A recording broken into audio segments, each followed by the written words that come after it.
హరే కృష్ణ, అందరికీ వెల్కమ్. ఈరోజు మనం శ్రీమద్ భాగవతం 10వ స్కందంలో 73వ అధ్యాయం 17వ శ్లోకం నుంచి చూద్దాం. విముక్తులైనటువంటి రాజులను శ్రీకృష్ణ భగవానుడు అనుగ్రహించుట అనేటువంటిది ఈ అధ్యాయం యొక్క సారాంశం. అయితే ఇంతకు ముందు అధ్యాయంలోనే మనం చూసాము, శ్రీకృష్ణుడు అర్జునుడితోటి మరియు భీముడితోటి కలిసి జరాసంధుడి దగ్గరికి రావడం బ్రాహ్మణ వేషంలో, భీముడి ద్వారా ద్వంద్వ యుద్ధానికి ఆయన్ని అంగీకరింపజేయడం, ఆ తర్వాత ద్వంద్వ యుద్ధంలో జరాసంధుడిని వధించటం, ఇవన్నీ కూడా ఇంతకు ముందు అధ్యాయంలో మనం చూసాం. ఆ తర్వాత జరాసంధుడి యొక్క రాజ్యాన్ని జరాసంధుడి పుత్రుడైనటువంటి సహదేవుడికి అప్పజెప్పి అక్కడ ఉన్నటువంటి రాజులందరినీ కూడా విముక్తుల్ని చేయడం అనేటువంటిది జరిగింది. బందీలు గారు 20,000, సుమారుగా 20,800 మంది రాజులు, అంతేనా? అయితే అంతే ప్రభు. ఈ 20,800 మంది రాజులు ఒక్కసారి శ్రీకృష్ణుని చూడగానే ఆయన పాదాల మీద పడిపోయారు. ఒక్కొక్కళ్ళు అందరూ కూడా పాదాల మీద పడిపోయి ప్రార్థనలు చేయడం అనేటువంటిది మొదలు పెట్టారు. ఈ ప్రార్థనలో వాళ్ళు ఏమంటున్నారు అని అంటే, మేమేమి జరాసంధుడిని తప్పు పట్టడం లేదు, మమ్మల్ని బంధించినందుకు. అతను మమ్మల్ని బంధించడానికి కారణం మేము పూర్వ జన్మలోనో లేకపోతే ఈ జన్మలోనో ఇంతకు ముందు చేసుకున్నటువంటి పాపాల యొక్క ఫలితాలు, పాపకర్మల యొక్క ఫలితాల కారణంగా ఆయన మమ్మల్ని బంధించాడు. అయితే మేము నీకు శరణాగతులమయ్యాం కాబట్టి మీరు మా పాపాలను తీసేసి మేము బందీలుగా ఉన్నటువంటి వాళ్ళని విముక్తులను చేశారు. అంటే మా పాపాలు పోవడానికి నువ్వు జరాసంధుడి మాధ్యమం ద్వారా మాకు అన్ని ఏర్పాట్లు చేసావు, అది కూడా నీ అనుగ్రహమే. అంటే బంధింపబడడం కూడా భగవంతుడి యొక్క అనుగ్రహము అనేటువంటిది చెప్పారు. ఆ తర్వాత విడిపించడం కూడా భగవంతుడి యొక్క అనుగ్రహమే. స్వయంగా భగవానుడే వచ్చారు, విడిపించారు. సో ఈ మొత్తం వ్యవహారంలో వీళ్ళు వీళ్ళకు వచ్చినటువంటి పరివర్తన ఏమిటి అని అంటే, రాజులుగా గర్వితులై వాళ్ళకు ఉన్నటువంటి సంపదతోటి, వాళ్ళకు ఉన్నటువంటి భోగ ఐశ్వర్యాలతోటి వాళ్ళు గర్వితులై ఉంటే, ఈ విధంగా బంధించడం వల్ల వాళ్ళ ధర్మము పోయింది, వాళ్ళకున్న పాపాలు పోయాయి, భగవంతుడికి శరణాగతులు కూడా అయ్యారు. ఇప్పుడు స్వయంగా కృష్ణుడే వాళ్ళని రక్షించడానికి కూడా వచ్చారు, రక్షించారు కూడా. కాబట్టి ఇదంతా కూడా నీ అనుగ్రహము అనేటువంటి విషయాన్ని వాళ్ళు తెలియచేశారు. అయితే మేము కోరుకునేదల్లా మళ్ళీ రాజ్య పదవి, ఈ భౌతిక విశ్వంలో భోగాలని ఐశ్వర్యాలని అనుభవించటం కాకుండా మేము నిరంతరము నీ యొక్క పాదపద్మ స్మరణలో ఉండేలాగా మమ్మల్ని ఆశీర్వదించు. అంటే ఏ క్షణంలో అయినా ఎప్పుడైనా సరే మళ్ళీ మర్చిపోయే ప్రమాదం ఉంది. ఎందుకంటే భౌతిక విశ్వం యొక్క ప్రభావమే అలాంటిది. చాలా పవర్ఫుల్ గా భౌతిక విశ్వం మనల్ని కృష్ణుని మర్చిపోయేలా చేస్తుంది. మనల్ని కూడా నాస్తికులుగా మార్చేస్తుంది ఈ భౌతిక విశ్వం. మనం గనక కొద్ది రోజులు భౌతికంగా బాగా ఎంగేజ్ అయిపోయి ఆధ్యాత్మిక కర్మలు గనక ఆపేసి చూడండి, 2 రోజులు ఆపండి, 3 రోజులు ఆపండి, ఉం? 4వ రోజు మనం భౌతిక పనులు, భౌతిక విషయాలు మనల్ని ఆకర్షించేస్తాయి. మళ్ళీ భాగవతం క్లాస్ వినాలంటే కూడా ఇంట్రెస్ట్ రాదు. మళ్ళీ ఒక్క సండే చాలు ప్రభుజీ. ఒక్క సండే చాలా, ఎస్ ప్రభుజీ. ఒక్క సండే చాలు. మళ్ళీ సోమవారం వచ్చేసరికి అబ్బా మళ్ళీ వచ్చేసిందిరా అనుకుంటాం. వచ్చిందని అనుకుంటాను ప్రభుజీ, అలవాటు తప్ప ఆ రోజే బయటపడుతుంది. సో ఆ రోజు ఆహా ఎంజాయ్మెంట్ వచ్చేసింది అనుకుంటాం కదా, సండే రోజు ఆహా ఈ రోజు ఏ క్లాసు లేదని పండుగ చేసేసుకుంటారు ఆ రోజు. ఓకే. లేదు ప్రభుజీ, దుఃఖమే ఎప్పుడు అలాగే బాధగానే ఉంటుంది ఉంటది ప్రభుజీ. ఏదో ఒకటి. బోర్ ఉంటుంది ప్రభుజీ, చాలా బోర్ వస్తుంది. టైం వేస్తున్నట్టుంటుంది. అంటే నిజమే. ఒక సండే అంటే కాకుండా మేము ఇంకా భౌతికంలో ఉన్నాం ప్రభుజీ. వరుసన హాలిడే ఉందనుకోండి, అప్పుడు ఏమైపోతాం మనం? ఇక అంతే, ఆ టయాన్ని మనం ఏ భౌతికంగానూ వాడేస్తాం. ఇక అప్పుడు మళ్ళీ మనం ఆధ్యాత్మికంగా పురోగమించడం అనేటువంటిది కష్టం అయిపోతుంది. కాబట్టి వీళ్ళు కూడా అదే అంటున్నారు, మేము భౌతిక విషయంలో ఉన్నా నేను మిమ్మల్ని మర్చిపోకూడదు, మీ పాద పద్మాలని ఎప్పుడూ కూడా మేము గుర్తుపెట్టుకునేలాగా ఉండాలి. తర్వాత ఎందుకు మరి అందరికీ అలాంటి రియలైజేషన్ రావట్లేదు? ఎందుకు అందరూ భగవంతుడి యొక్క పాదాలని ఆశ్రయించి ఉండాలి అని కోరుకోవట్లేదు? ఎందుకు అందరూ ఆధ్యాత్మికంగా పురోగమించాలి అనేటువంటి కోరిక లేకుండా ఉంటున్నారు అని అంటే, వాళ్ళందరూ కూడా ఇంతకు ముందు చేసుకున్నటువంటి పాపాల కారణంగా తాత్కాలికమైనటువంటి శరీరంతో అనుభవించేటువంటి తాత్కాలికమైనటువంటి సుఖాలని శాశ్వతమైనటువంటి శరీరంతో శాశ్వతమైనటువంటి సుఖాలను అనుభవించాలి అని కోరుకుంటున్నారు. ఓకే. అంటే ఏదైతే వాళ్ళకు ఉన్నదో అది తాత్కాలికం అని తెలుసుకోలేకపోతున్నారు. ఏదైతే వాళ్ళు అనుభవిస్తున్నారో అది తాత్కాలికం అని తెలుసుకోలేకపోతున్నారు. దాని కారణంగా వాళ్ళు భౌతిక విషయంలోనే బందీలైపోతున్నారు. ఓకే. భౌతిక విషయంలోనే బందీలైపోతున్నారు. అది కూడా భగవంతుడు చేసినటువంటి ఏర్పాటే, మాయ. ఎవరైతే ఇలా ఉంటారో వాళ్ళు మాయలో ఉన్నారని అర్థం. ఎవరైతే ఇలా ఉండకుండా జీవితాన్ని భగవంతుడికి అంకితం చేసి జీవితాన్ని భగవంతుడి యొక్క సేవలోనే గడపాలి, సమయాన్ని వృధా చేసుకోకుండా ఉన్న కొద్ది సమయాన్ని కూడా భగవంతుడికి భక్తి చేయాలి, భగవంతుడి యొక్క ప్రేమను పొందాలి అని ఎవరైతే కోరుకుంటారో వాళ్ళు నిజమైనటువంటి తెలివిగల వాళ్ళు, వాళ్ళు నిజమైనటువంటి జ్ఞానవంతులు. మిగిలిన వాళ్ళందరూ అజ్ఞానంలో ఉన్నారు. వాళ్ళందరి మీద మాయ ప్రభావం ఉంది. మనం అందరం అనుకోవచ్చు మనకి చాలా తెలివితేటలు ఉన్నాయి, మనం చాలా శాస్త్రాలు చదివేశాము, మనం అందరం కూడా భాగవతం, భగవద్గీత, ఇతర చాలా చాలా చిన్న పుస్తకాలు, పెద్ద పుస్తకాలు అన్ని చదివేశాము కాబట్టి మమ్మల్ని మాయ ఏం చెయ్యలేదు అని అనుకోవచ్చు. ఎప్పుడైతే మనము ఎంత జ్ఞానం ఉన్నా మనం ఆ భగవంతుడి యొక్క పాదాలను కనుక శరణు వేడకపోతే మనము మాయ ప్రభావంలోనే ఉన్నట్లు. మాయ మనల్ని వదిలిపెట్టదన్నమాట. భక్తుల్నే వదిలిపెట్టట్లేదు మాయ కదా. ఇక అభక్తుల్ని ఎక్కడ వదిలేస్తుంది మాయ? ఆ? బంధించి వదిలేస్తుంది అనమాట. ఓకే. సో అది ఓకే. సో ఇంకా మాకు నిన్ను స్మరించేటువంటి ఉపాయాన్ని మాకు ఇవ్వండి అని చెప్పేసి వాళ్ళు కోరుకున్నారు. సమస్త క్లేశాలని కూడా నశింపచేయమన్నారు. అంటే ఈ భౌతిక క్లేశాలన్నిటి కూడా నశింపచేయమన్నారు. భగవంతుడి యొక్క ధామానికి వెళ్ళేటువంటి అవకాశాన్ని కల్పించమన్నారు. ఇప్పుడు కృష్ణుడు మాట్లాడతారు, వాళ్ళ యొక్క ప్రార్థనలకి స్పందిస్తారు. ఏ విధంగా కృష్ణుడు మాట్లాడుతున్నారు అనేటువంటి విషయం ఈ రోజు మనం చూద్దాం. సుజాత మాతాజీ.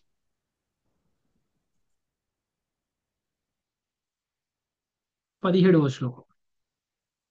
శ్రీశుక ఉవాచ श्रीशुक उवाच సంస్తూయమానో భగవాన్ రాజభిర్ముక్తబంధనై संसूयमानो भगवान् राजभिर्मुक्तबन्धनैः నానాహ కరుణస్తాత శరణ్యశ్లక్ష్ణయా గిరాం तानाः करुणास्ताता शरण्या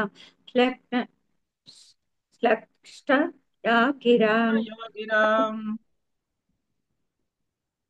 श्लक्ष्टया गिरा సుఖదేవ గోస్వామి పలికెను. ఆ విధముగా రాజులు అంతటా బంధ విముక్తులై దేవదేవుని స్తుతించిరి.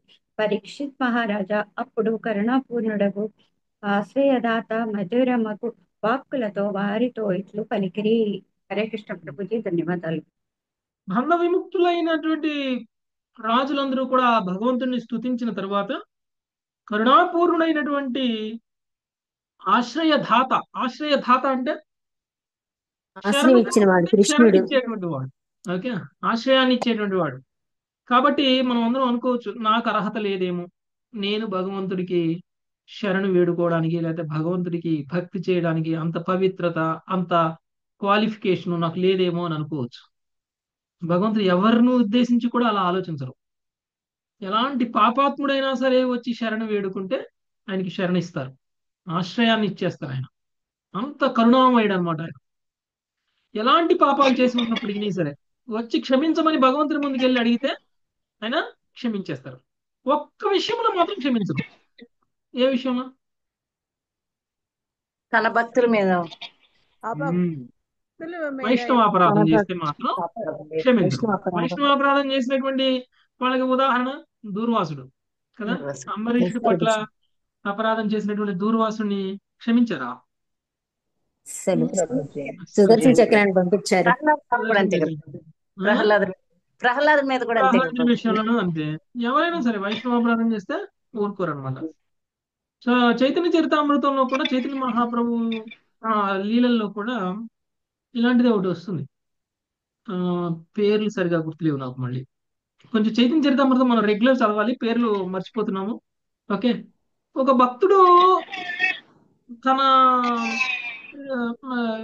వైష్ణుని ద్వేషిస్తాడు. ఓకే. ఆయన మ్యూట్ చేయండి మాతాజీ, మ్యూట్ చేయండి అందరూ. ఓకే. ఓకే. ఆయన ఆ, ఈ ఈ యొక్క భక్తుడు ఎవరైతే ఉన్నారో ఆయన్ని ఆ, ఏమంటారంటే మీరు ఆ, ఆయనకి మంచి పేరు వస్తుంది. అక్కడ ఉన్నటువంటి భక్తులందరూ కూడా సాయంత్రం అక్కడికి కీర్తనకి వెళ్ళడం, వాళ్ళందరూ కీర్తనలు చేయడం, చాలా గొప్పగా వాళ్ళు భాగవతాన్ని వాళ్ళు చదువుకోవడం, ఆ, తర్వాత భగవద్గీతను చదవడం, ఇలాంటివన్నీ చేస్తూ ఉంటే చాలా మంది ఫాలోవర్స్ అయ్యారు ఆయనకు కూడా. అందరూ కూడా ఆ, చాలా భక్తిలో మునిగి తేలుతున్నారు. సో ఎలా అయినా సరే వీళ్ళని కించించాలి, కించపరచాలి, ఎలా అయినా సరే ఈయన పేరు ప్రతిష్టలు నశింపజేయాలి, ఈయన వైష్ణవుడు అని చెప్పుకుంటున్నాడు, ఈయన వైష్ణవుడు కాదు అని ప్రూవ్ చేయాలి అని చెప్పేసి వాళ్ళ ఇంటి బయట ఆయన ఏం చేశారంటే దుర్గాదేవిని పెట్టి ఆయన దుర్గాదేవి అర్చన చేస్తాడు, ఈయన ఈయన వైష్ణవుడు కాదు అని నిరూపించాలని ప్రయత్నం చేశాడు. ఇంటి గడప ముందే పెట్టేశాడు. ఓకే. పెట్టేస్తే ఆ అది చైతన్య మహాప్రభువుని చాలా బాధ పెట్టింది, ఎందుకు ఇలా చేశాడని. మరి ఆ వైష్ణవుడు ఏమి అనలేదు, జస్ట్ వదిలేశాడు. అదే ఇంకొక గుణం ఏంటంటే, వైష్ణవంలో ఉన్నటువంటి ఇంకొక గుణం ఏంటంటే తన పట్ల అపరాధం చేసినా కానీ పట్టించుకోరు, మన అపరాధంగా కూడా భావించరు. ప్రాబ్లం వల్ల ఏంటంటే కృష్ణుడే భావిస్తారు. ఓకే. వైష్ణవుల పట్ల అపరాధం చేస్తే వైష్ణవుడు ఫీల్ కాదు, వైష్ణవులు వదిలేస్తారు. పర్లేదులే, పాపం భౌతికంగా ఉన్నాడు, ఇంకా తెలియట్లేదు. ప్రభుజీ డిస్టర్బెన్స్ వస్తుంది ప్రభుజీ, అందుకనే వాయిస్ మీరు బాగా మ్యూట్ చేయాలి డిస్టర్బెన్స్. మాతాజీ, అందుకనే మీరు మ్యూట్ చేయాలి. ఓకే. అందరం మ్యూట్ చేస్తే డిస్టర్బెన్స్ ఉండదు. సరస్వతి మాతాజీ, మీరు మ్యూట్ చేయాలి మాతాజీ.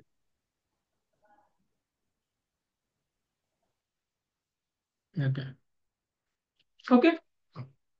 సో అదే ప్రాబ్లం వల్ల ఏంటంటే వైష్ణవుడి పట్ల అపరాధం చేస్తే వైష్ణవులు ఏమి అనరు, వైష్ణవులు ఏమి శపించరు. వైష్ణవులు ఇంకా కరుణ చూపిస్తారు. అయ్యో పాపం, వీనికి ఇంకా తెలియట్లేదు, ఈయనకి ఎలా అలాగా భగవంతుడు ఈయన మీద కరుణ చూపించి ఈయన ఆ, ఆధ్యాత్మికంగా పురోగమించి ఇలాంటి తప్పులు చేయకుండా ఉండాలి అని వాళ్ళు ప్రార్థన చేస్తూ ఉంటారు. కానీ పాపం ప్రాబ్లం వల్ల ఏంటంటే భగవంతుడే క్షమించరు వాళ్ళని. భగవంతుడు వైష్ణవాపరాధం చేసినటువంటి వాళ్ళని క్షమించరు. అందుకని చైతన్య మహాప్రభు ఏం చేశారు? చైతన్య మహాప్రభు ఆయనకి కుష్టి వ్యాధి వచ్చేలా చేశారు. ఓకే. సో ఎవరైతే వైష్ణవాపరాధం చేశారో ఆయనకి కుష్టి వ్యాధి వచ్చింది. కుష్టి వ్యాధి వచ్చినప్పుడు ఆయన ఎన్ని చేశాడో ఆ కుష్టి వ్యాధి నయం అవడానికి, ఎన్ని దేవతలకు మొక్కాడో, ఎన్ని దేవుళ్ళకు మొక్కాడో తెలియదు. చివరికి ఆయన అటు ఇటు ఇటు అటు అన్ని ప్రయత్నాలు చేసిన తర్వాత ఎవరో సలహా ఇస్తే చైతన్య మహాప్రభు దగ్గరికి వెళ్తాడు. చైతన్య మహాప్రభు దగ్గరికి వెళ్తే నువ్వు ఇలానే ఇంకా కొన్ని వేల సంవత్సరాల పాటు కుష్టి వ్యాధితో ఉండాలి నువ్వు అని చెప్పిస్తాడు. ఎందుకు? ఎందుకంటే ఆ, వైష్ణవుడికి అపరాధం చేశావు నువ్వు, భక్తుడికి అపరాధం చేశావు నువ్వు. ఓకే. నీకు ఇలాంటి శాస్తి సరైనది అని చెప్పారు. మరి ఆయన చాలా బాధపడ్డాడు, ఏదో ఒకటి చేయండి, నేను కుష్టి వ్యాధి నుంచి నన్ను బయటపడేయండి, మరి ఏం చేస్తే అవుతుంది ఆయన రిక్వెస్ట్ చేస్తే, నువ్వు వెళ్ళి ఆ వైష్ణవుడి కాళ్ళు పట్టుకో, ఆ పాదాలు కడుగు, ఆయనకి ఆయన నుంచి క్షమాపణ కోరుకో, ఆయన నిన్ను క్షమిస్తే అప్పుడు నా దగ్గరికి రా అన్నారు. ఓకే.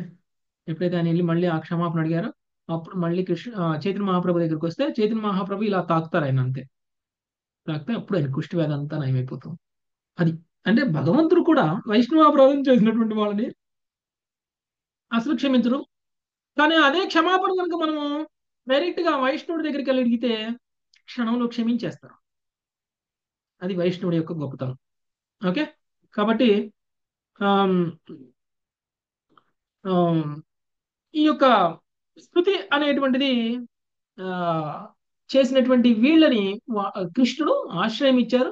ఎవరికైనా ఆశ్రయం ఇస్తారు కృష్ణుడు అనేటువంటిది దానికి ఇది ఒక ఉదాహరణ. ఓకే. నెక్స్ట్, ఇప్పుడు ఆశ్రయం ఇచ్చినటువంటి భగవానుడు మాట్లాడుతున్నారు. ఏం మాట్లాడుతున్నారో చూద్దాం. 18వ శ్లోకం, సునీత హరిబామాత. హరే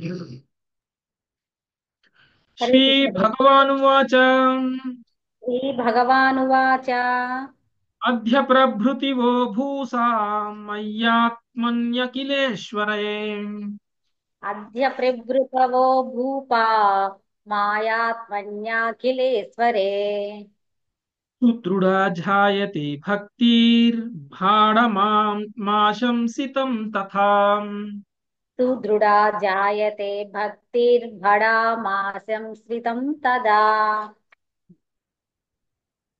సంతానము గనుచు దుఃఖములను అనుభవించుచు జన్మ మృత్యువులను బడియొచ్చు మీరు జీవితమును గడుపుటకు సర్వదా మీ చిత్తమును నాయందే లగ్నమునర్చవలెను. మాతాజీ ఏదో చదివారు. ఆ పేజీ అతుకుపోయింది ప్రభుజీ. హరే కృష్ణ. దేవదేవుడు పలికి 94వ పేజీ. పరమాత్ముడును అఖిలేశ్వరుడును అగు నా యందు ఇక నుండి మీ దృఢమగు భక్తి కలుగగలదు. మీరు కోరిన విధముగా మీకు నిశ్చయముగా సిద్ధింపగలదు. హరే కృష్ణ ప్రభుజీ. దండవత్ ప్రణామాలు. సో రాజులారా, పరమాత్ముడును అఖిలేశ్వరుడును అగు నా యందు ఇక నుండి మీరు దృఢముగు భక్తి కలగగలదు. ఇంతకంటే గొప్ప వరం ఏమైనా ఉంటుందా? ఉం? మీరు లేదు ఎప్పటికీ ప్రభుజీ. నన్ను వందన ప్రభు. మర్చిపోరు. ఎప్పుడు మీరు దృఢమైనటువంటి సంకల్పంతో మీరు భక్తి చేస్తారు. మనకు అదే కదా ప్రాబ్లం. అందుకనే మనం అవును ప్రభుజీ. సంకల్పాన్ని కూడా తీసుకోలేకపోతున్నాం కదా. భక్తి స్టెప్స్ ప్రోగ్రామ్ ఉంటుంది. మీరు అందరూ సంకల్పం తీసుకోవాలి. 4 రౌండ్లు చేసేవాళ్ళు 8 రౌండ్లు చేస్తాను, సంకల్పం తీసుకోండి అని అంటే భయపడిపోతాం. భయపడిపోతాం. ఎందుకంటే భగవంతుడి కృప మన మీద లేకపోవడం వల్ల. భగవంతుడి యొక్క కృప మన మీద ఉంటే మనం భయపడం. ఎందుకంటే సంకల్పం తీసుకోవడం అనేటువంటిది మన పని. ఆ సంకల్పం నెరవేరే విధంగా చూసుకోవడం అనేటువంటిది భగవంతుడి పని. ఎలా నేను 8 రౌండ్లు తీసుకుంటే నేను ఎలా చేయగలను? నేను ఎలా ముందుకు వెళ్ళగలను? నేను చేయలేకపోతే? ఇవన్నీ ఎప్పుడైతే మనం ఆలోచిస్తామో అప్పుడు కృష్ణుడు కూడా ఆలోచిస్తాడు, దీని మీద నా అనుగ్రహం చూపియాలా వద్దా అని. ఓకే, కృష్ణుడు బాణం వేసి మీరు సంకల్పం తీసుకుంటే మీ సంకల్పం నెరవేరేలాగా భగవంతుడే చూసుకుంటారు. భగవంతుడిని నమ్మాలి మనం. భగవంతుడిని నమ్మాలి. భగవంతుడి అనుగ్రహం లేకుండా మనము ఏమీ చేయలేము. భక్తిలో కూడా పురోగమించలేము. మీరు గుర్తుంచుకోండి. భగవంతుడు ఎప్పుడు మనకి అనుగ్రహం చూపిస్తారు అని అంటే మన చిత్తశుద్ధి, మన యొక్క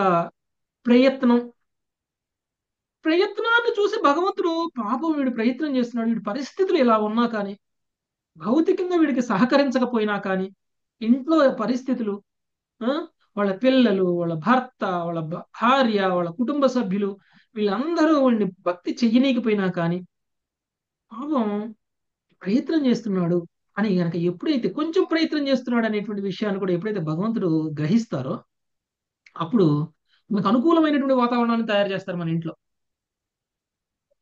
ఏ పరిస్థితులు అయితే మనల్ని చెయ్యనీయట్లేదో ఆ పరిస్థితుల నుంచి మనల్ని బయటపడేస్తారు భగవంతుడే.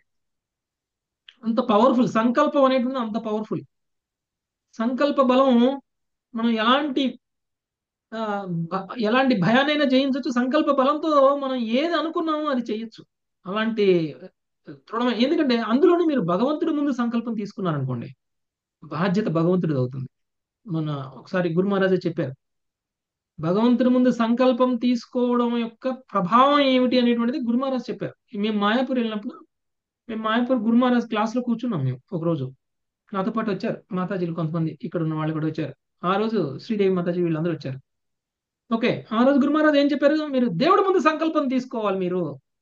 మీరు ఆధ్యాత్మికంగా ఏ పని చేయాలన్నా సరే ఇది నేను కమిట్ అవుతున్నాను అని చెప్పేసి మీరు దేవుడి ముందు సంకల్పం తీసుకుంటే దేవుడు మిమ్మల్ని ఆ పని అయ్యేలా చేస్తారు. ఉదాహరణకి అర్జునుడి విషయం చెప్పారు. అర్జునుడు జయద్రథుడిని చంపేస్తా అని సంకల్పం తీసుకున్నాడు. ఎవరి ముందు తీసుకున్నాడు? కృష్ణుడి ముందు జయద్రథుడిని చంపేస్తా అని సంకల్పం తీసుకున్నాడు. జయద్రథుడు సూర్యాస్తమయం లోపల కనుక చంపకపోతే నన్ను నేను అగ్నికి ఆహుతి చేసుకుంటా అన్నారు. ఎంత దృఢమైనటువంటి సంకల్పం భగవంతుని ముందు చేశారు. మరి ఒకవేళ అది కృష్ణుడి ముందు కనుక తీసుకోకపోతే, కృష్ణుడి యొక్క సహకారం లేకపోతే అర్జునుడు సూర్యాస్తమయం లోపల జయద్రథుడిని చంపగలిగేవాడా? లేదు ప్రభుజీ. లేదు ప్రభుజీ, అసలు అవకాశమే లేదు. ఆ సంకల్పం కృష్ణుడి ముందు తీసుకున్నారు కాబట్టి కృష్ణుడు సహకరించారు. ఎలా సహకరించారు? అవసరమైతే సూర్యాస్తమయాన్ని కూడా ఆపేశారు. సుదర్శన చక్రాన్ని వదిలేసి పైన అడ్డం పెట్టారు. సూర్యాస్తమయాన్ని కూడా ఆపేయగలరు కృష్ణుడు. అంటే ఏది సాధ్యం కాదో అది కూడా సాధ్యమయ్యేలా చేస్తారు కృష్ణుడు. అది సంకల్పం యొక్క బలం.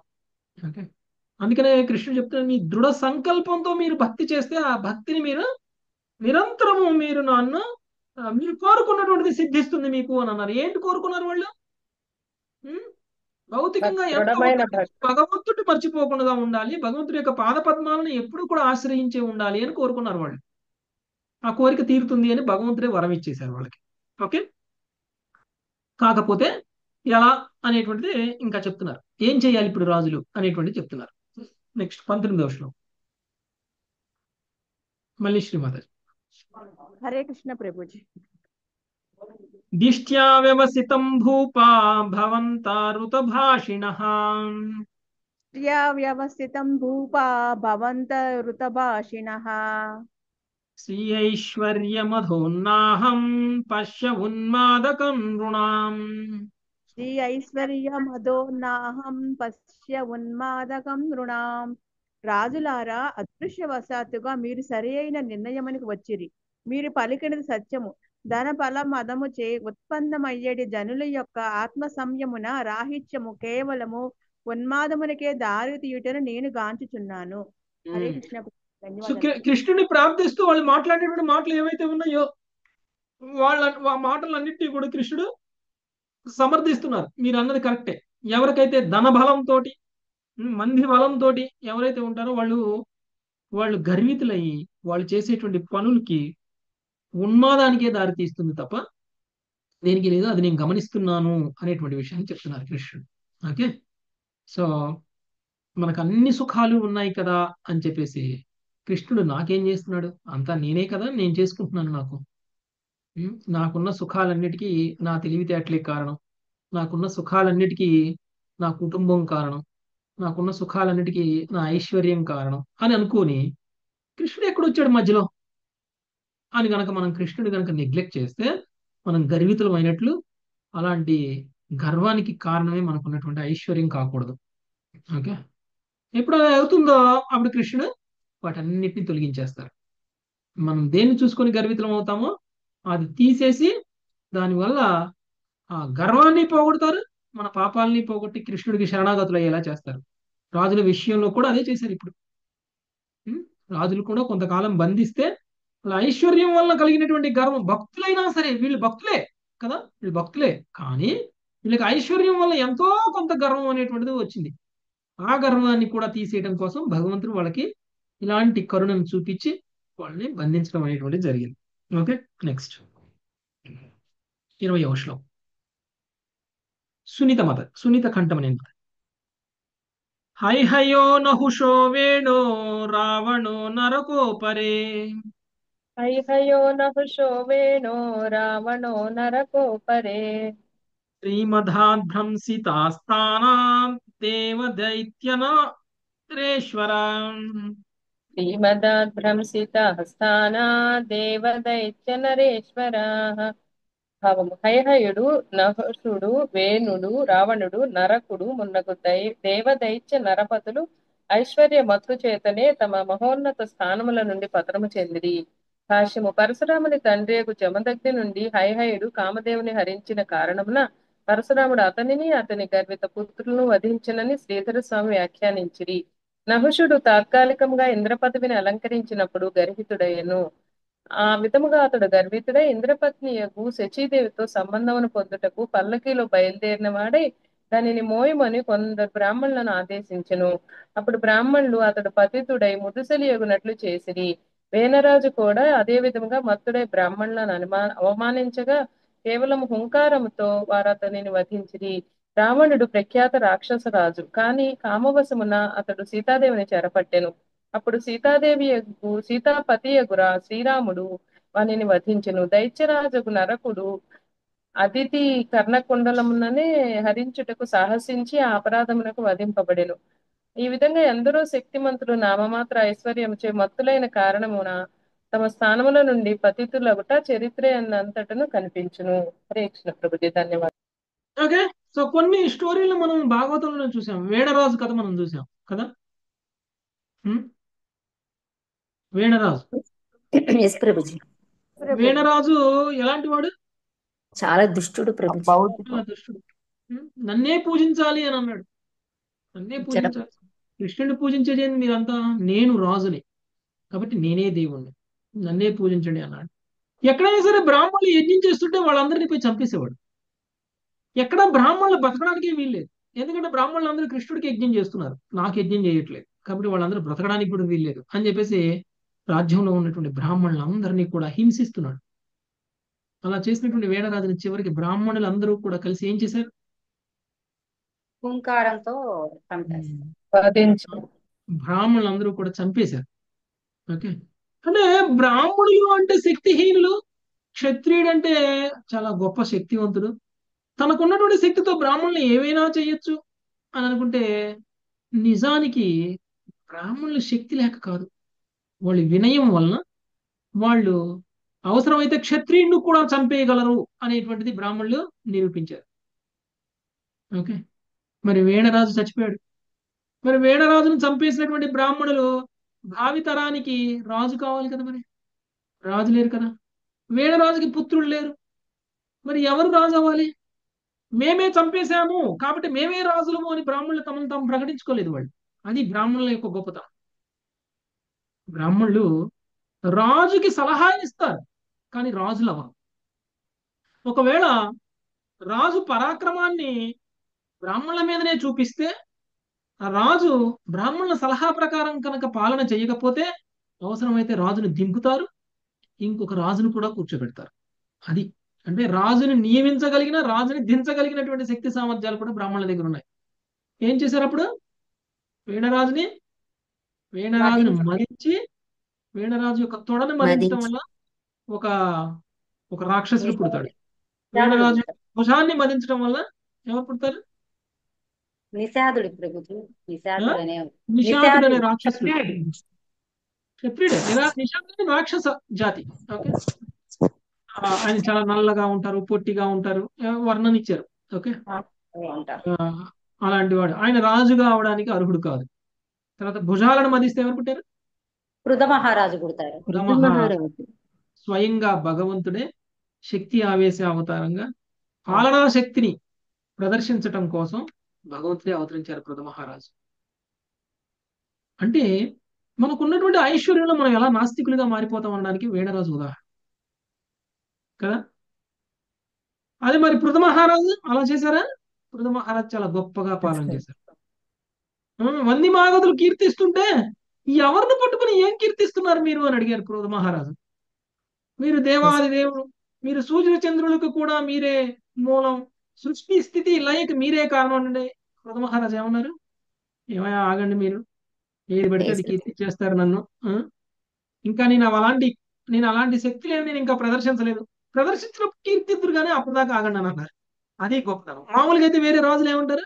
కీర్తిస్తే కీర్తించండి, మీ ఇష్టం వచ్చినట్లు కీర్తించండి అని కీర్తించుకుంటారు కదా.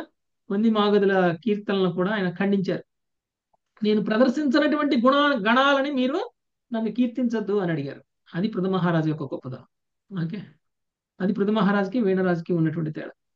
తర్వాత నహిషి కూడా ఆయన ఇంద్రుడికి శాప కారణంగా ఇంద్ర పదవిని కోల్పోతే ఆ సమయంలో తాత్కాలికమైనటువంటి ఇంద్రుడిగా నహుషుడిని పెడతారు.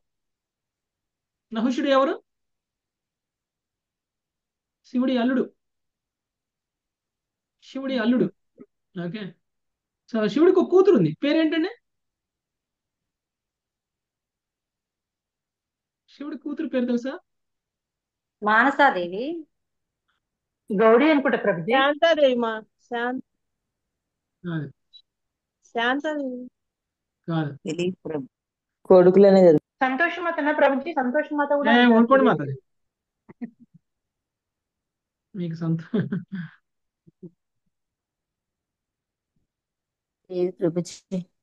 తెలియదు ప్రభుజీ. పద్మపురాణంలో వస్తాయి. అశోక సుందరి. అశోక సుందరి ఇంతవరకు ఏం లేదు మా ప్రభుజీ. మా లేదు ప్రభుజీ, మన భాగవతంలో స్టోరీలో కూడా ఎక్కడ బాగా అక్కడ చెప్పారు, చెప్పారు రాలేదు. ఏమన్నా. పద్మపురాణంలో వస్తుంది. శివుడి కూతురి పేరు అశోక సుందరి. ఓకే, అశోక సుందరిని వివాహం చేసుకున్నటువంటి ఆయన నహుషుడు. యాక్చువల్ గా అశోక సుందరి చాలా పెద్ద, నహుషుడు చాలా చిన్న పిల్లాడు. ఓకే, ఆడుకునే వయసు నహుషుడిది. అప్పుడు అశోక సుందరి వివాహం చేసుకోవాల్సినటువంటి వయసు వచ్చినప్పటికీ ఎవరికి ఇచ్చి వివాహం చేయాలి అని అంటే ఆ అశోక సుందరిని వివాహం చేసుకోగలిగినటువంటి క్వాలిటీస్ ఎవరికి ఉన్నాయంటే నహుషుడికే ఉన్నాయి. కానీ నహుషుడు చాలా చిన్న పిల్లాడు, బాలుడు. ఓకే, 6 ఏళ్ల బాలుడు, 5 ఏళ్ల బాలుడు. అశోక్ సుందరి 20 ఏళ్ళు, పెళ్లి చేసుకునే వయసు. అప్పుడు పార్వతీదేవి, ప్రకృతి కదా కదా, ప్రకృతి ఏదైనా చేస్తుంది. ఒకసారి నహుషుడి వయసు ఒక్క రోజులోనే 20 ఏళ్ల బాలుని చేసేసింది. ఓకే, 20 ఏళ్ళు అంటే యంగ్ యంగ్ చేసేసింది అనమాట. అంటే ఇది ప్రకృతి విరుద్ధంగా జరిగినటువంటి ఒక ఆ, ఇది పెంచేసింది అనమాట, ఆయన శరీరాన్ని పెంచేసింది. సో ఇప్పుడు వివాహం చేశారు. అప్పుడు నహుషుడికి ఆ, ఇంద్రపదం ఇవ్వడం అనేటువంటిది జరిగింది. నహుషుడు ఏం చేశాడు? నహుషుడు ఇంద్రుడు లేకపోతే ఇంద్రుడు భార్య నా భార్య అనుకున్నాడు, నేనే ఇంద్రుడు కాబట్టి.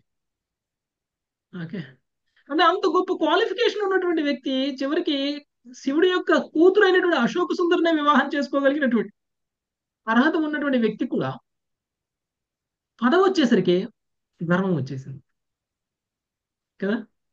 పరాయి స్త్రీని కూడా తన భార్య అనుకునే అంతగా గర్వం వచ్చేసింది.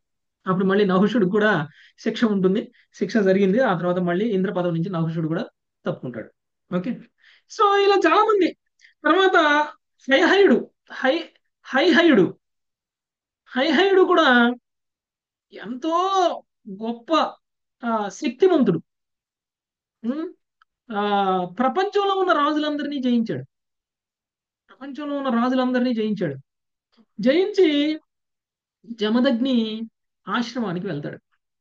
జమదగ్ని ఆశ్రమానికి వెళ్ళి ఎంతమంది సైన్యంతో వెళ్తారు? లక్షల మంది సైన్యంతో వెళ్తాడు జమదగ్ని ఆశ్రమానికి. వెళ్తే జమదగ్ని అడుగుతాడు, మీ ఆశ్రమంలో ఇంతమంది సైన్యానికి ఈ ఒక్క రోజు లేకపోతే ఈ 2 రోజులు మీరు ఆశ్రయాన్ని కల్పించాలి, మా అవసరాలని చూడాలి అంటే జమదగ్ని వాళ్ళందరూ అవసరాలు చూసేస్తారు 2 రోజుల పాటు, 2 రోజుల పాటు, 3 రోజుల పాటు. ఒక ఆశ్రమంలో ఉన్న వాళ్ళకి ఏం ఆస్తిపాస్తులు ఉంటాయండి? ఏమైనా ఆస్తిపాస్తులు ఉంటాయా?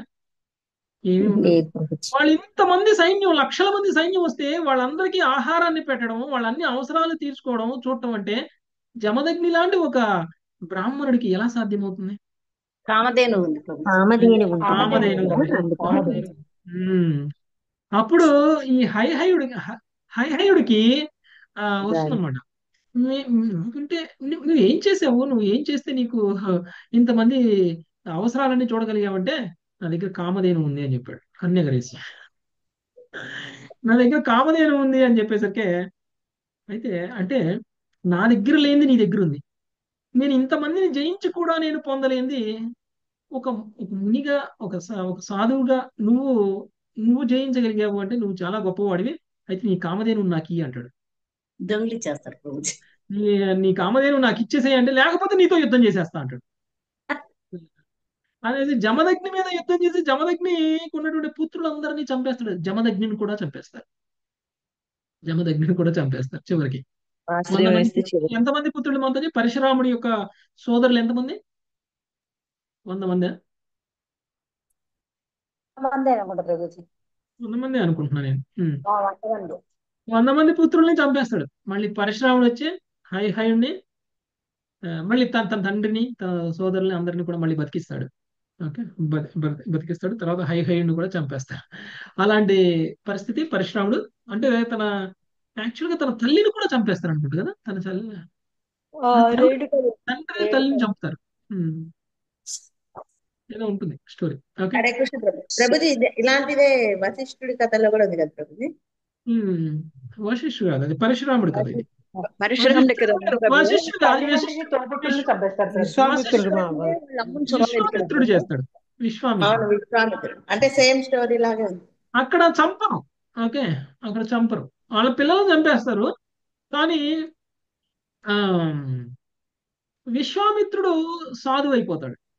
ఓకే, వశిష్ఠుడు అంత సాధువు అయితే నేను జయించినట్టుగానే అందరినీ చంపేసి రాజునైతే జయించినట్టు కాదు అనుకొని విశ్వామిత్రుడు వశిష్ఠుడిలాగా ఆయన కూడా బ్రహ్మర్షి అయిపోతాడు. ఓకే, బ్రహ్మర్షి విశ్వామిత్ర అని ఆయనకి బిరుదు వస్తుంది తర్వాత. ఓకే ఓకే, ఈ విధంగా. సో ఇక్కడ మనం తెలుసుకోవాల్సింది ఏంటి అని అంటే, ఎప్పుడైతే మన దగ్గర ఐశ్వర్యం పెరిగిపోతుందో, బలం పెరిగిపోతుందో, మనలో గర్వం పెరిగిపోతుంది, దానివల్ల మన కార్యక్రమాలన్నీ కూడా భగవంతుడి నుంచి దూరంగా భగవంతుని మర్చిపోయేలా చేసేటువంటి ప్రమాదం ఉందన్నమాట. చరిత్రలో అలాంటి వాటికి ఉదాహరణలన్నీ కూడా ఇప్పుడు మనం చర్చించాం. నెక్స్ట్ 21వ శ్లోకం. లావణ్యమత్ భవంత ఏతద్విజ్ఞాయ దేహద్యుత్పాఠ్యమంతవత్ భవంత ఏతద్విజ్ఞాయ దేహద్యుత్పాద్యమంతవత్ మాం యజంతోధ్వరైర్యుక్తా ప్రజాధర్మేణ రక్షదః మాం యజంతోద్వరైర్యుక్తాః ప్రజాధర్మేణ రక్షదా. ఈ దేహము దీనితో సంబంధం గల సమస్తము ఆద్యంతములు కలిగినవిగా నెరిగి యజ్ఞములతో నన్ను ఆరాధింపుడు. ధర్మానుసారము యుక్తంగా మీ ప్రజలను రక్షింపుడు. హరే కృష్ణ ప్రభుజీ ధన్యవాదాలు. సో వాళ్ళకి కృష్ణుడు ఉపదేశం ఇస్తున్నారు, ఆదేశం ఇస్తున్నారు. ఏమని చెప్తున్నారు? సరే, మీరు నన్ను గుర్తుంచుకుంటారు, మీరు భక్తిలో కూడా స్థిరంగా ఉంటారు అని అనుగ్రహించిన తర్వాత, అలా స్థిరంగా ఉండడం కోసం మీరేమి రాజ్యాన్ని, పిల్లల్ని, భార్యని అన్నిటినీ వదిలేసి సన్యాసులుగా మారాల్సినటువంటి అవసరం ఏమి లేదు, సాధువులుగా మారిపోవాల్సినటువంటి అవసరం లేదు. మీరు మీ రాజ్యపాలన చేయండి, రాజులుగా ప్రజలందరినీ కాపాడండి, ధర్మయుతంగా చేయండి. అలా చేస్తూ ఏం చేయాలంట? ఆద్యంతములు కలిగిన వారిగా ఎరిగి నన్ను నా కోసం యజ్ఞాలు చేయండి అని చెప్పారు. ఓకే, సో కృష్ణుడు ఏం చెప్తున్నారు? మీరు యజ్ఞ నిర్వహణ చెయ్యండి, ధర్మాన్ని పాటిస్తూ ప్రజలను కాపాడండి, రాజులుగా మీ యొక్క జీవనాన్ని గడపండి అని చెప్తున్నారు. నెక్స్ట్, అలా చేస్తే ముక్తి వస్తుందా? వాళ్ళు కోరుకున్నట్టు భౌతిక సుఖాల నుంచి, భౌతిక క్లేశాల నుంచి బయటపడిపోతారా ఎవరైనా సరే గృహస్థ జీవనంలో ఉంటే? యజ్ఞభోక్త స్వీకరిస్తాడు ఆయన ప్రీత్యర్థంగా చేస్తే. కృష్ణుడి ప్రీత్యర్థంగా చేస్తే, కృష్ణుడి సేవగా చేస్తేనే సాధ్యమవుతుంది. ఓకే, సో అందుకని కృష్ణుడు ఇక్కడ చెప్తున్నారు అనమాట, మీరు నా కోసం యజ్ఞాలు చేయండి, నన్ను ఆరాధించండి, ధర్మానుసారం యుక్తముగా నీ ప్రజలందరినీ కూడా మీరు రక్షించండి అని చెప్తున్నారు. నెక్స్ట్, సర్వరాజ్యమత సంతన్వంతః ప్రజాతంతూన్ సుఖం దుఃఖం భవాభవౌ. హరే కృష్ణ ప్రభుజీ దండోత్ప్రణం. సంతన్నంత ప్రజాతంతూన్ సుఖం దుఃఖ భవాభవౌ ప్రాప్తం ప్రాప్తం చ సేవంతో మచ్చిత్త విచరిష్యతాం. ప్రాప్తం ప్రాప్తం చ సేవంతో మచ్చిత్త విచరిష్యద. హరే కృష్ణ ప్రభు. సంతానమును గలుచు సుఖదుఖములను అనుభవించుచు జన్మమృత్యులను పడయుచు మీరు మీ జీవితంలో గడుపునప్పుడు సర్వదా మీ చిత్తంలో నాయందే సంలగ్నం అనొచ్చుడు. మీరు భౌతికమైనటువంటి కర్మలన్నీ చెయ్యండి, సంతానాన్ని కూడా కనండి, సుఖాలను కూడా అనుభవించండి, దుఃఖాలను కూడా పొందుతూ ఉండండి. జన్మ మృత్యువు ఉన్నటువంటి ఈ భౌతిక జీవితంలో ప్రతి వ్యక్తి అనుభవించేటువంటి అన్ని సుఖాలని అనుభవిస్తూనే మీరు మీ చిత్తాన్ని నా యందు సంలగ్నం చేయండి. అంటే ఏం చెప్తున్నారు? కృష్ణ చైతన్యంలో ఉండమంటున్నారు వాళ్ళని. కృష్ణ చైతన్యంలో అనుభవించండి, అనుభవించేది కూడా. అప్పుడు మీకు ఎలాంటి కర్మబంధనాలు ఉండవు. ఓకే, అన్ని వదిలేయమని కదా దాని మీనింగ్. ఏదైనా సరే యుక్తముగా వాడాలి. యుక్తంగా వాడడం అంటే ఏది మనల్ని భక్తిలో పురోగమించడానికి ఉపయోగపడుతుందో, ఎలా చేస్తే ఉపయోగపడుతుందో అలా వాడాలి. మనకున్న ఐశ్వర్యానైనా, మనకున్నటువంటి శక్తినైనా, దేన్నైనా సరే కృష్ణ భక్తి తరిగిపోయేలా వాడకూడదు, కృష్ణ భక్తి పెరిగేలా వాడాలి. ఓకే, అలా చేస్తే అప్పుడు ఏమవుతుంది? ముక్తికి అది కూడా ఆధ్యాత్మికం అవుతుంది. ఆధ్యాత్మికం అవుతుంది. నెక్స్ట్ 23వ శ్లోకం, శోభారాణి మాత. ఉదాసీనాశ్చ దేహాదాం ఉదాసీనశ్చ దేహాదావాత్మా ఆత్మా రామాదృతవ్రతాం. ఉదాసీనాశ్చ దేహదావాత్మ రామధృతవ్రతాః. ఉదాసీనాశ్చ దేహదావా ఆత్మా రామాదృతవ్రతాం. ఉదాసీనాశ్చ దేహదావా ఆత్మ రామధృతవ్రతాః. మయ్యావేశ్య మనః సంయన్ మామంతే బ్రహ్మయాస్యతాం. మయ్యా మయ్యావేశ్య మనః సంయన్ మామంతే బ్రహ్మయాస్యదా. దేహము పట్ల దేహమునకు సంబంధించిన సమస్తము పట్ల ఉదాసీనులై యుండుడు. ఆత్మ సంతృప్తులై యుండి నాయందే పూర్తిగా చిత్తములను సంలగ్నమనర్చిన వారై దృఢ వ్రతములను పూనుడు. ఈ ప్రకారము చివరకు మీరు పరతత్వమగు నన్ను పొందగలరు. హరే కృష్ణ ప్రభుజీ. దేహము పట్ల దేహమునకు సంబంధించినటువంటి సమస్తము పట్ల ఉదాసీనులై ఉండు. అంటే అటాచ్మెంట్ పొందవాకండి మీరు. మీ శరీరం పట్ల, ఈ శరీరానికి సంబంధించినటువంటి దేని పట్ల కూడా మీరు బంధాలను పెంచుకోకండి, ఆకర్షణ పెంచుకోకండి.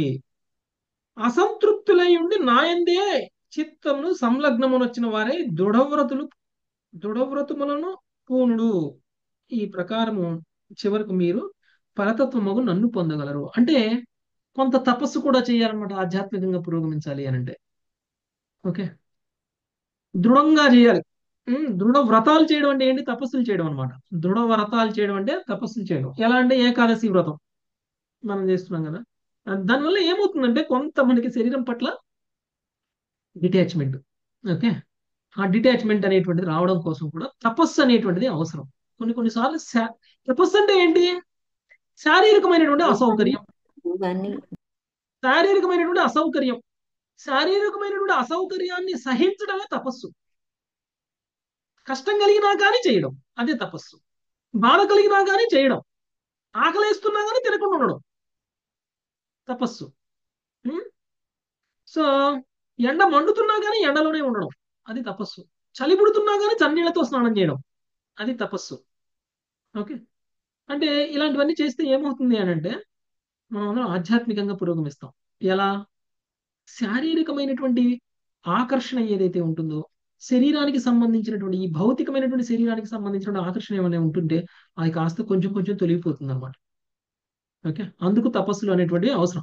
అలా చేస్తూ మీరు ఆధ్యాత్మికంగా ఉండండి. ఈ ప్రకారం కనుక మీరు చేసినట్లయితే మీరు చివరికి పరతత్వమైనటువంటి నన్ను పొందగలరు. అంటే ముక్తి వస్తుంది మీకు అని చెప్తున్నారు. నెక్స్ట్ 24. సో ఇది కృష్ణుడు వాళ్ళకి ఇచ్చినటువంటి అనుగ్రహం. అమృత మాతాజీ.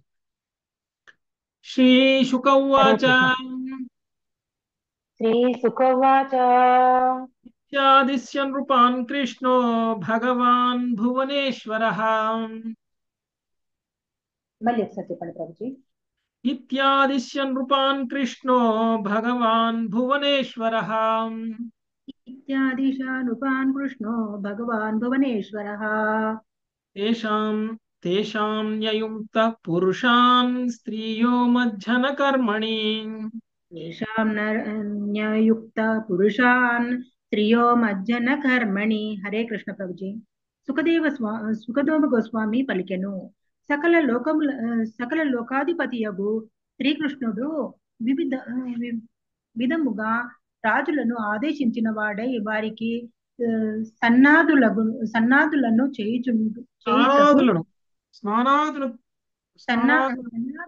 చేయుటకు స్త్రీ పురుషులను నియమించను. హరే కృష్ణ ప్రభుజీ. ఇంతకు ముందు చెప్పుకున్నాం, ఎంతో కాలం పాటు వాళ్ళని జైల్లో ఉంచారు, కనీసం స్నానాలు కూడా చేయలేదు. వాళ్ళ శరీరం అంతా మురికి పట్టిపోయింది, వాళ్ళ బట్టలన్నీ మురికి పట్టిపోయి ఉన్నాయి కదా, గుర్తుందా? ఇంతకు ముందు చెప్పుకున్నాం.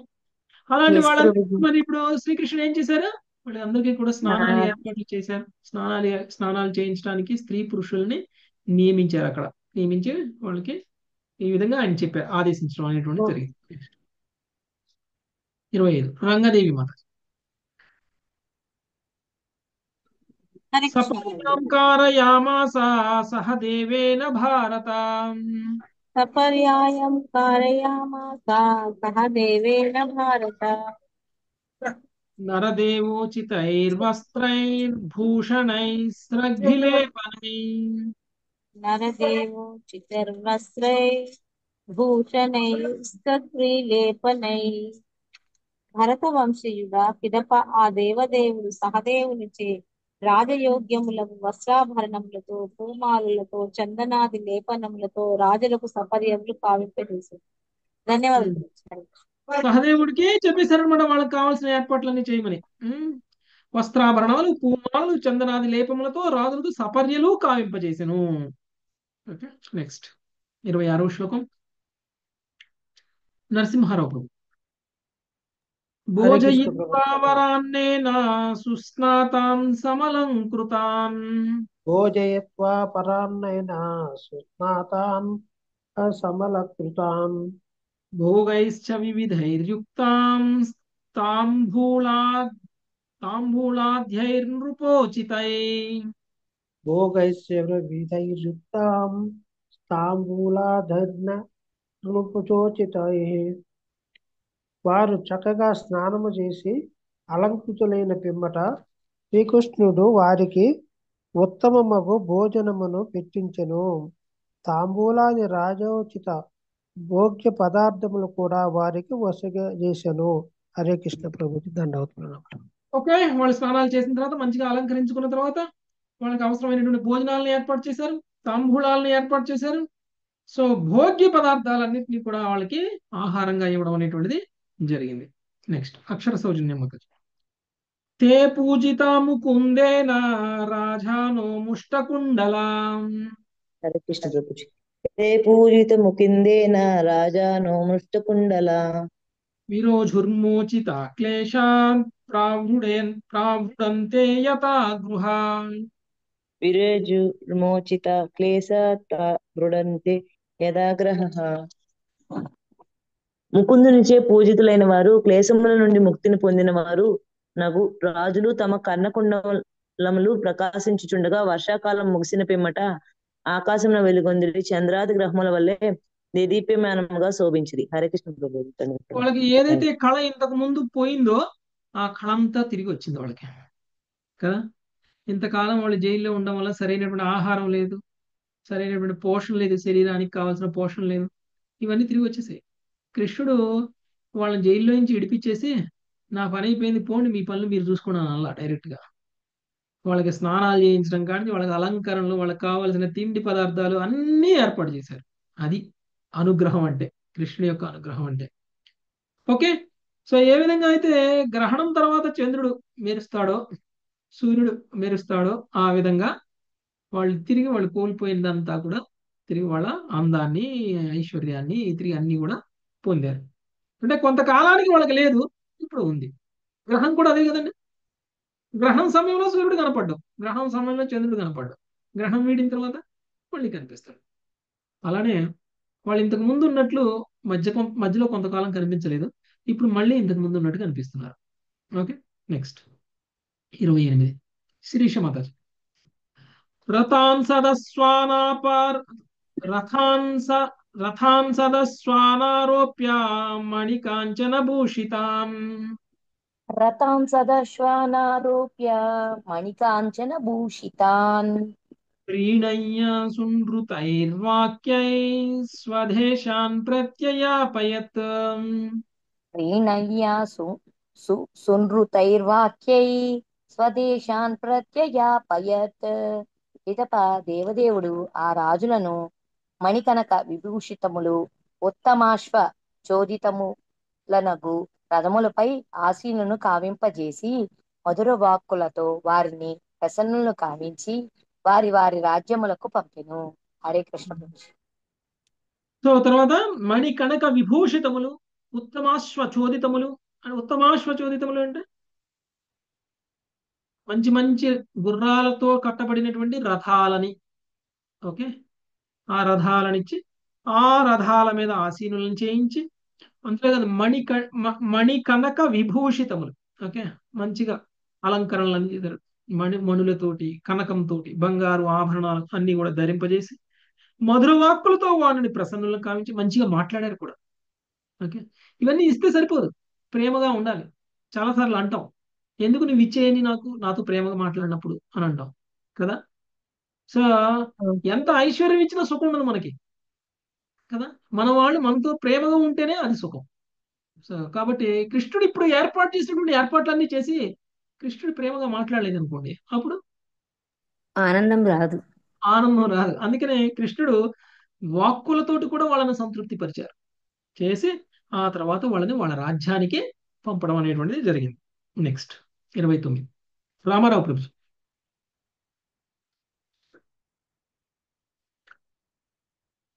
తయేవం మోచితా కృచ్ఛ్రాత్ కృష్ణేన సుమహాత్మనా తయేవం మోచితః పృచ్ఛాత్ కృష్ణేన స్వమహాత్మనా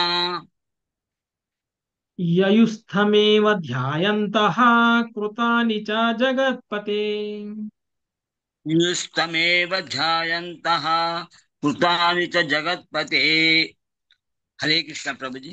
మహామహిమాన్వితులకు శ్రీకృష్ణునిచే ఆ విధముగా క్లేశము నుండి విముక్తులైన రాజులు బయలుదేరిన వారై ప్రయాణములో జగత్పతియగు అతన్ని గూర్చి అతని అద్భుతము కర్మను గూర్చే తలచిరి. హరే కృష్ణ ప్రభుజీ. ఓకే, వీళ్ళు ప్రయాణం చేస్తున్నంత సమయంలో కూడా వీళ్ళు కోరుకున్నది అది కదా. ఇంతకుముందు ఏమన్నారు, మేము ఎలా ఉన్నా ఏం చేస్తున్నా ఎలా ఉన్నా కృష్ణుని మర్చిపోకూడదు, కృష్ణుడి యొక్క మహిమలను మర్చిపోకూడదు, కృష్ణుడి యొక్క పాదపద్మలను ఎప్పుడు ఆశ్రయించి ఉండాలి అనేది వాళ్ళు కోరుకున్నారు. అలాగే వీళ్ళు వెళ్తూ ఉన్నారు, దారిలో వెళ్తూ వెళ్తూ వీళ్ళు ఏమన్నా మర్చిపోయారా కృష్ణుని అంటే మర్చిపోలేదు. భగవంతుడి యొక్క మహిమలన్నింటినీ కూడా వాళ్ళు గుర్తు చేసుకుంటూ వాళ్ళు అద్భుతమైనటువంటి కర్మలను గూర్చి, అంటే కృష్ణుడి యొక్క అద్భుతమైనటువంటి కర్మలు అంటే ఆయన యొక్క లీలల గూర్చి తలుచుకుంటూ వాళ్ళు వాళ్ళ యొక్క రాజ్యాలకి చేరారు. 30వ శ్లోకం. బోసు ప్రభు. శేషరత్నం మాతాజీ. హరే కృష్ణ ప్రభుజీ. జగదు ప్రకృతిభ్యస్తే మహాపురుష చేష్టితం జగదు ప్రకృతి వ్యస్తే మహాపురుషశ్చేష్టితం యథాన్వశా సద్భగవాన్ తథా చక్రురతంద్రితాం వేదాన్వస్వా సదన్ భగవాన్ సదా చక్రుతిరతాన్ నృద్ధతః. ఆ రాజులు దేవదేవుడు చేసిన కార్యమును తమ మంత్రులకు అనుయాయములకు వివరించిన వారే పిదప తమకు వసగబడిన ఆదేశములను అప్రమత్తములై పాటించిరి. హరే కృష్ణ ప్రభు. దేవదేవుడు చేసినటువంటి కార్యాలను తమ మంత్రులకు అనుయాయులకు వివరించిన వారే పిదప తమకు వసగబడినటువంటి ఆదేశములను అప్రమత్తులై పాటించరి. కృష్ణుడు ఏ విధంగా వాళ్ళని రక్షించారు అనేటువంటి విషయాన్ని వాళ్ళ మంత్రులకి చెప్పారు, తర్వాత వాళ్ళ అనుయాయులకి చెప్పారు. అంతేకాదు కృష్ణుడు వాళ్ళకి ఏదైతే ఉపదేశాలు ఇచ్చారో ఆ ఉపదేశాలన్నింటినీ కూడా చాలా శ్రద్ధగా వాళ్ళు చాలా అంటే మర్చిపోకుండా పాటిస్తూ ఉన్నారు. ఓకే, కృష్ణుడు ఎలా ఉండమని చెప్పారో అలానే వాళ్ళు ఉంటున్నారు. నెక్స్ట్ 31వ శ్లోకం. ఓకే, క్విక్ గా ఈ 4 శ్లోకాలు నేను చదవను మాతాజీ, కంప్లీట్ చేద్దామా? 5 minutes. జరాసంధం ఘాతయిత్యా భీమసేనేన కేశవః పార్థాభ్యాం సంయుతః ప్రాయాన్ సహదేవేన పూజితః. భీమసేనుని చేత జరాసంధుని వధింపచేసి సహదేవుని చేత పూజితుడై కేశవుడు పిదప ఇరువురు పృథాతనయులతో కూడి ఇంద్రప్రస్థమునకు వెడలెను. పృథాతనయులు ఇరువురు అంటే భీముడు, అర్జునుడు. ఓకే, సో ఈ పనులన్నీ చేశారు. సహదేవుణ్ణి పట్టాభిషేకం చేశారు. చేసేసి ఇవన్నీ చేసిన తర్వాత ఇంకా వాళ్ళిద్దరిని తీసుకొని తిరిగి ఇంద్రప్రస్థానికి వెళ్ళిపోయారు. నెక్స్ట్ 32. గత్వాతే కాండవ ప్రస్థం శంకాం దుర్మూర్జితారయః హర్షయంత స్వసుహృదో దుర్హృదాం చ సుఖావహః.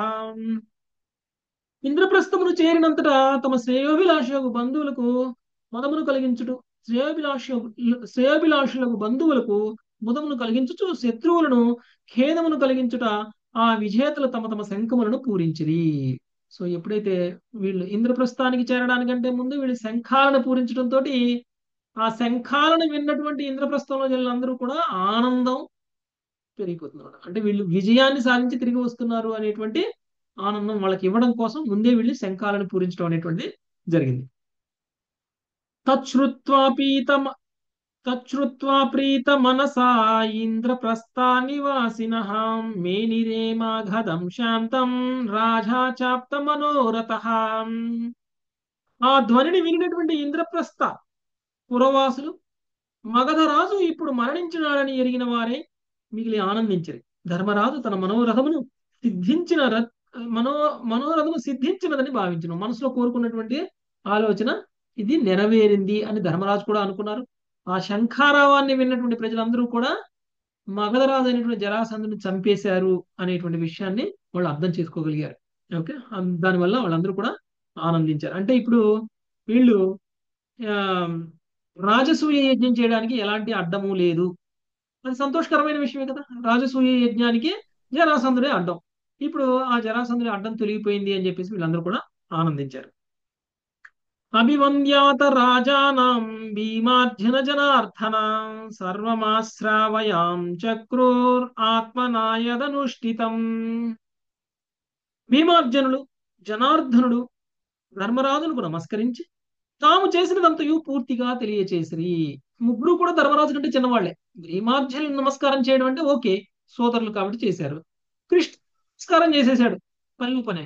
ఎందుకు చేశారు?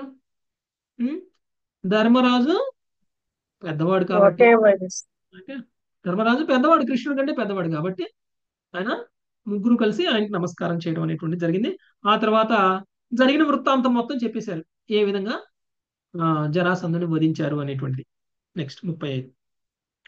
నిశమ్య ధర్మరాజస్త కేశ వేనానుకంపితం ఆనందాశ్రుకలాం ముంచన్ ప్రేమ్నానోవాచ కించన.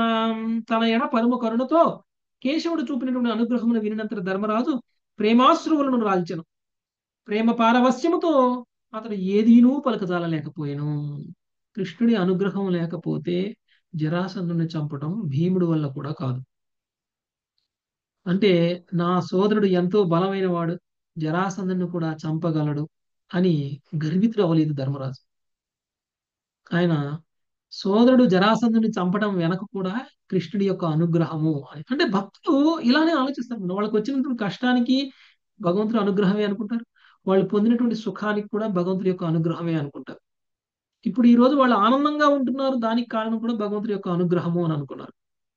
ఓకే, సో అందుకనే ప్రేమ పారవస్యంతో ఆయన అశ్రువులను కారుస్తూ ఏమీ మాట్లాడలేకపోయాడు అనమాట కృష్ణుని చూసి. ఓకే, శ్రీమద్ భాగవతం నందలి విముక్తులకు రాజులను శ్రీకృష్ణుడు అనుగ్రహించుట అను దశమ స్కందములోని 73వ అధ్యాయములకు కృష్ణ కృపామూర్తి శ్రీ శ్రీల ఏసి భక్తి వేదాంత స్వామి ప్రభుపాదుల వారి వినమ్ర శిష్య ప్రణీతముకు భాష్యము సమాప్తము. 74వ అధ్యాయం రాజసూయ యజ్ఞమున శిశుపాలుని వద. ఓకే, 74వ అధ్యాయం మనం రేపు చూద్దాం. శిశుపాలుడి యొక్క వద చాలా ఇంట్రెస్టింగ్ స్టోరీ.